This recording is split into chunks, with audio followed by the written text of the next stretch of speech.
ویسے آپ کی سوچ پہ مطلب میں اب کیا کہوں؟ مطلب آپ لوگ اپنے آپ کو مسلمان کہتے ہیں، کیا آنظر صلی اللہ علیہ وسلم کے اوپر پابندی نہیں لگی تھی؟ آپ کو اتنا پتہ ہے کہ رسول کریم صلی اللہ علیہ وسلم نے ساری زندگی میں صرف ایک حج کیا تھا، مطلب چھپ کے مسلمانوں کے اوپر بڑے بڑے دور آئے ہیں، چھپ کے نمازیں بھی پڑھتے رہے ہیں، چھپ کے آج ہمیں چھپ کے حج بھی کرنے پڑ رہے ہیں، تو یہ ہماری سچائی کا ثبوت ہے۔ آپ لوگوں کے منہ سے اللہ تعالیٰ ہماری سچائی نکلواتا ہے۔ کیا آنظر صلی اللہ علیہ وسلم کے اوپر مسلمانوں کے اوپر پابندی نہیں لگی تھی حج کی؟ تو یہ دور مٹ جانے والا دور ہے، ہمیشہ رہنے والا یہ دور نہیں ہے۔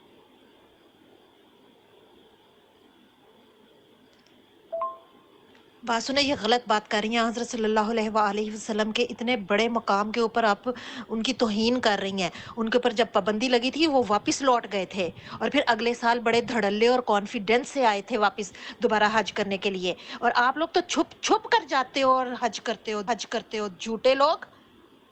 کیا توہین کی ہے؟ ہم پہ پابندی لگی ہے تو ان پر بھی پابندی لگی تھی، ٹھیک ہے؟ ان پر پابندی لگی تھی، ہم پر بھی پابندی لگی ہے تو ان پر بھی پابندی لگی تھی، ٹھیک ہے؟ ان پر پابندی لگی تھی، ہم پر بھی پابندی لگی ہے، پھر اس میں توہین والی کون سی بات ہے؟ تو ہم بھی فتح کا دن دیکھیں گے انشاءاللہ تعالی، فکر نہ کریں۔ یہ خانہ کعبہ آپ کا کیا خیال ہے کہ انہی کے ہاتھ میں رہے گا؟ یہ خدا نے جس مسیح کو بھیجا ہے، ایک وقت آئے گا کہ اسی کے ماننے والوں کے ہاتھوں میں آئے گا، وہ فتح کا جھنڈا دیکھا جائے گا، اگلے سال یا آگے تھے۔ جی السلام علیکم ورحمۃ اللہ وبرکاتہ۔ یہ کوہلی صاحبہ نے تو جوک آف دا سینچری سنا دیا ہے۔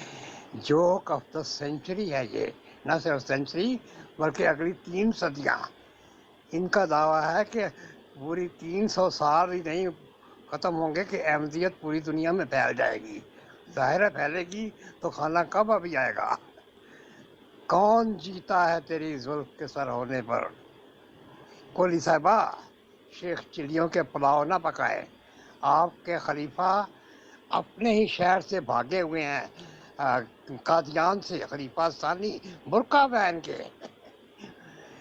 پھر دوسرے مرزا طاہر پاکستان سے بھاگے ہوئے ہیں۔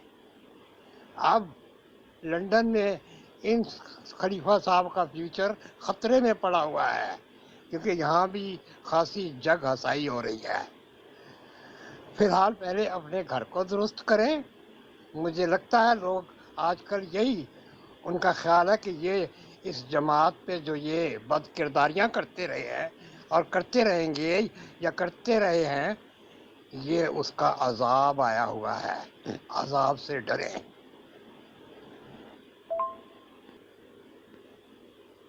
تو ظاہر ہے کیا فتح کا جشن سب نے دیکھ لیے تھے اسلام جب ہوا ہے؟ قوموں کی زندگیاں، قوموں کی جو لائف ہوتی ہے، وہ دن، جو ایک دن ہوتا ہے وہ سالوں کے برابر ہوتا ہے، شاید آپ کو نہیں پتا۔ تو آپ نے شاید پروگرام بنایا ہوا ہے کہ آپ نے قیامت تک زندہ رہنا ہے، شاید، تو شاید آپ یہ اس لحاظ سے سوچ رہے ہیں کہ کون جیتا ہے 300 سال۔ کوئی بات نہیں، فکر نہ کریں، یہ ورلڈ وار جس دن ہوگی نا، اس دن لگ پتہ جائے گا، اس دن لگ پتہ جائے گا کہ کون سی جماعت ہے جو صحیح ہے۔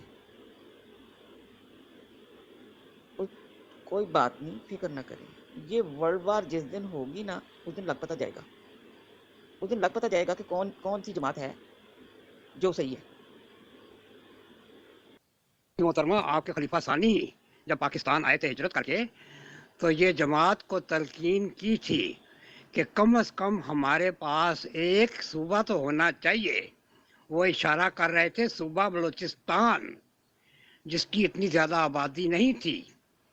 تو یہ تو اگلے دن ظفر صاحب نے بھی آپ کو کہا کہ ان کی تو خواہش تھی حکومت کرنے کی، اور جماعت کو تلقین کرتے رہے کہ ایک تو صوبہ ہونا چاہیے جو ہم فخر سے کہہ سکیں وہاں ہماری حکومت ہوگی.